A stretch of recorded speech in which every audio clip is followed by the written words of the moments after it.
Hello everyone, welcome back to my channel. उम्मीद करती हूँ आप सब खुश होंगे और बिल्कुल ठीक ठाक होंगे। तो इससे पहले वाले व्लॉग में मैंने आपको बताया था कि मैं गई थी सदाशिव।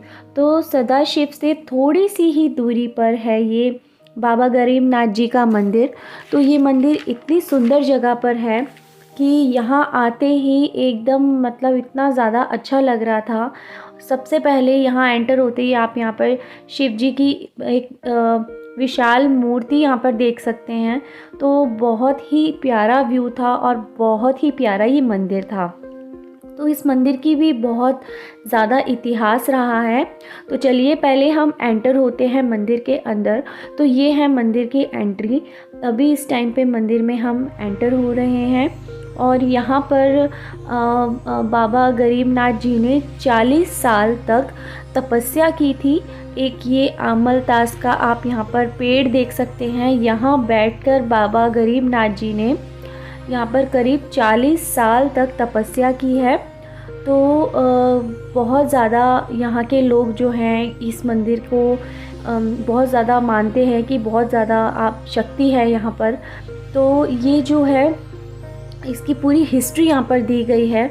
तो यहाँ पर बाबा नसीब सिंह जी जो थे उन्होंने ही यहाँ पर इसका काम शुरू करवाया था मंदिर का।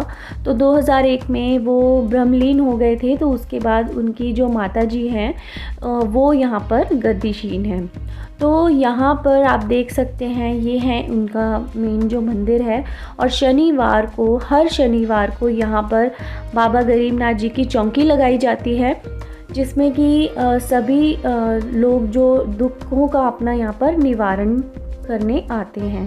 तो बहुत अच्छा लग रहा था यहाँ पर। और ख़ास करके यहाँ का जो व्यू था ना, वो बहुत ही अच्छा व्यू था। तो ये गोविंद सागर लेक है, उसके पास है ये मंदिर। तो आप ये देख सकते हैं जब यहाँ पर जुलाई से लेके सितंबर तक ये जो पानी है ये पूरा इस मंदिर की एक मंजिल जो है उसको कवर कर लेता है। तो आपको यहाँ आने के लिए, इस मंदिर के अंदर तक आने के लिए भी बोट का सहारा लेना पड़ता है। तो अब मैं यहाँ पर जा रही हूँ। यहाँ पर वैष्णो देवी जी का भी दरबार बनाया गया है। तो अब मैं वहाँ पर एंटर हो रही हूँ। तो इस तरह से नीचे जाके माता वैष्णो देवी जी का भी यहाँ पर इस तरह से दरबार बनाया था। तो अभी हम हैं भगवान शिव जी के विशाल और अलौकिक प्रतिमा के नीचे। ये प्रतिमा जो है 31 फीट की ये मूर्ति है। तो एक अलग ही एहसास हो रहा था, बहुत अच्छा लग रहा था शिव जी की ये प्रतिमा देखकर। तो आप देख सकते हैं आसपास इतनी प्यारी सी झील और ये इतना प्यारा सा मंदिर। तो हमें तो यहाँ मतलब अभी मैं ये देख रही हूँ ना, तो मुझे ये अभी भी इतना अच्छा लग रहा है, मेरा दोबारा यहाँ जाने का मन कर रहा है। तो आप अंदाज़ा लगा सकते हैं। तो ये है यहाँ पर बाबा सिद्ध जोगी जी का यहाँ पर प्रतिमा है। तो ये यहाँ हिमाचल साइड में जो है बाबा बालकनाथ, बाबा सिद्ध जोगी जी, तो इन सब के ये कुल देवी देवता होते हैं। तो उनकी प्रतिमा भी यहाँ पर स्थापित की गई है। तो इसके साथ ही अब हम नीचे जा रहे हैं। तो अब हम जा रहे हैं झील की तरफ, ये गोविंद सागर लेक की तरफ। तो यहाँ पर आप देख सकते हैं कितना प्यारा व्यू था। अभी इतनी प्यारी सी धूप थी यहाँ पर और सर्दियों का टाइम था, तो मतलब बहुत अच्छा लग रहा था। बट अगर आप यहाँ पर जुलाई से लेके सितंबर के टाइम पे आते हैं ना, तो ये बिल्कुल यहाँ पर ग्रीनरी होती है और ये जो पहाड़ है एकदम क्लियर नज़र आते हैं। बहुत अच्छा व्यू होता है उस टाइम पे भी अगर आप यहाँ पर आते हैं तो अब हम यहाँ पर फ़ोटोज़ वगैरह क्लिक करवा रहे थे प्यारी प्यारी अपनी। और साथ ही हमने फिर बोटिंग को भी मतलब बोटिंग करी हमने। काफ़ी दूर तक यहाँ पर 2 टापू हैं, तो वो आपको पूरा वहाँ तक चक्कर लगवाते हैं। और इसके साथ ही आप यहाँ देख सकते हैं जो गांव के दूसरी, इस झील की दूसरी तरफ आपको जो पहाड़ नज़र आ रहे हैं, तो वो वहाँ पर भी एक गांव है। तो वो गांव और ये इस तरफ लोग आते हैं बोट में इस तरह से अपनी बाइक को रखकर, वो एक गांव से दूसरे गांव डेली उनका आना जाना है। तो यहाँ पर ये चीज़ भी कितनी ज़्यादा, मतलब मुझे यहाँ देखकर लग रहा था कि लोग रोज़ डेली का अप डाउन करते हैं। तो इस झील से, ये बोट से उनको ये मतलब एक फ़ायदा हो जाता है कि उनका जो सफ़र है ये झील की वजह से वो काफ़ी कम हो जाता है। नहीं तो उनको अगर बाय रोड जाना हो तो ये बाय रोड उनको काफ़ी ज़्यादा लंबा पड़ जाता है। तो इसी तरह से वो बोट में अपनी बाइक वगैरह इस तरह से कैरी करके एक गांव से दूसरे गांव तक जाते हैं। तो आपने देखा होगा कि वो वाली जो बोट है जिस पे बाइक रखी थी उन्होंने, तो वो अपने गांव के लिए निकल गए हैं। तो अब हम बैठ गए हैं अपनी बोट में। तो मैंने वहाँ पर जो ये बोट चला रहे थे उनसे पूछा, तो वो बता रहे थे कि वो बोट मतलब करीब उनको आधा 1 घंटा लग जाता है एक तरफ से दूसरी तरफ जाने के लिए। तो हमने तो एक राउंड ही मारना था, तो करीब 10-15 मिनट के लिए उन्होंने हमें मतलब ये पूरा बोटिंग का एक्सपीरियंस करवाया।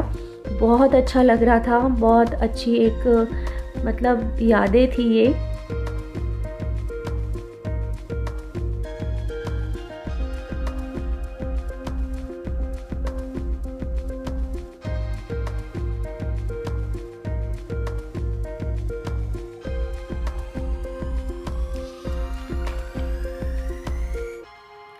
तो आप इन पहाड़ियों के बीच में से एक रास्ता है जो कि माता नैना देवी जी की तरफ भी जाता है।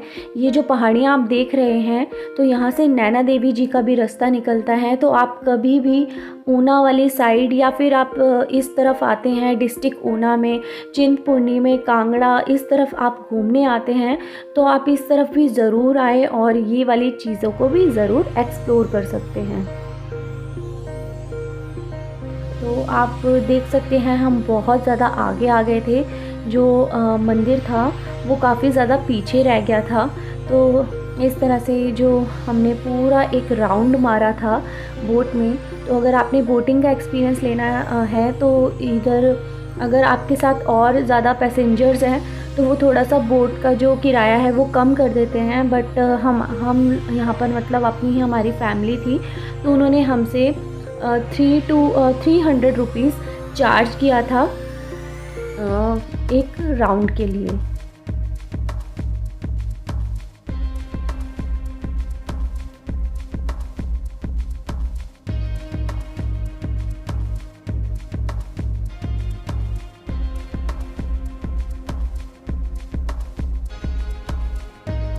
आप देख सकते हैं वो सामने है मंदिर। तो कितनी दूरी पर हम आए हैं और बड़े बड़े से ये पहाड़ और प्यारा सा ये व्यू बहुत अच्छा लग रहा था। एक अलग ही यहाँ पर अलग ही एहसास हो रहा था, ऐसा लग रहा था जैसे हम किसी स्वर्ग में आ गए हैं।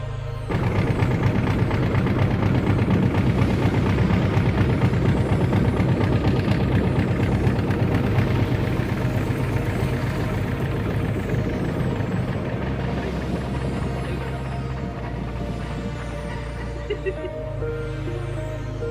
इसके साइड बाय साइड हम अपनी फ़ोटोज़ वगैरह भी क्लिक कर रहे थे। तो यहाँ पर मैंने एक फ़ोटो भी आपके साथ शेयर की है। तो इसके बाद हम ये सब घूमने के बाद निकल पड़े हैं अपने घर की तरफ।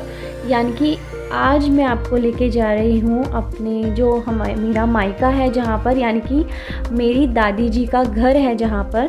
तो मैं आपको वो सारी अपने गांव की भी वीडियोस शेयर करूँगी, बट वो मैं शेयर करूँगी आपसे अगले व्लॉग में, क्योंकि ये व्लॉग बहुत ज़्यादा लंबा हो जाएगा। तो इसी के साथ ही आप यहाँ देख सकते हैं ये बर्फ़ की सुंदर सुंदर सी पहाड़ियाँ जो कि कितनी प्यारी लग रही हैं।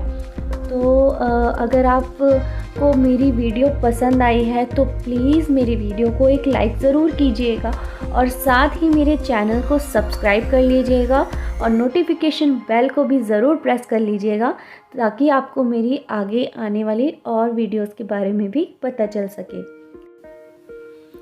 तो इस व्लॉग के बाद जो मेरा व्लॉग आने वाला है उसमें मैं आपको दिखाने वाली हूँ अपनी दादी के घर का पूरा व्यू, जो कि हिमाचल में है, जहाँ पर मैं बचपन में छुट्टियों में जाया करती थी और मुझे अपने उस गांव से बहुत ज़्यादा लगाव है। तो वो वीडियोस जल्द ही आने वाली हैं मेरे चैनल पर, बहुत अच्छी अच्छी वीडियोस आने वाली है।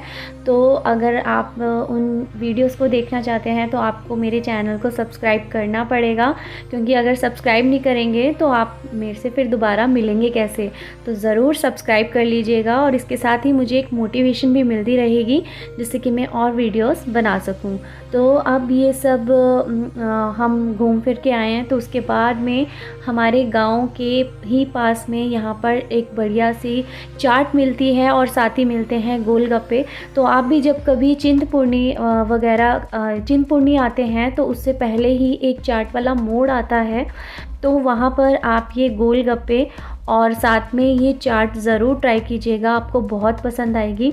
बहुत ज़्यादा एकदम नेचुरल तरीके से यहाँ पर गोलगप्पे का पानी तैयार किया जाता है, कोई भी उसमें सिट्रिक एसिड वगैरह नहीं होता, जो कि दिल्ली या फिर बड़े बड़े शहरों में जो पानी होता है गोलगप्पे का, वो थोड़ा सा उसमें सिट्रिक एसिड मिलाते हैं। तो एकदम नेचुरल वाटर था, एकदम पुदीने का, मतलब एकदम ओरिजिनल तरीके से मुझे यहाँ पे गोलगप्पे लगते हैं। जो कि मैं हिमाचल में आती हूँ तो मैं गोलगप्पे तो मस्ट ही खाती हूँ। तो फिर इसके बाद में हमने इंजॉय करी है अपनी चाट। तो चाट वाट खाने के साथ ही आप यहाँ देख सकते हैं, यहाँ पर अगर आपको लकड़ी का सामान या कुछ भी चाहिए तो यहाँ पे शॉपिंग करने के लिए भी बहुत सारी चीज़ें हैं। तो यहाँ पर हमारी चाट बनकर हो गई है तैयार। तो इसका रंग आप देख सकते हैं, आपके भी मुंह में ज़रूर पानी आ गया होगा। तो चलिए एंजॉय करते हैं इसे। मिलती हूँ अपनी अगली वीडियो में। Bye bye.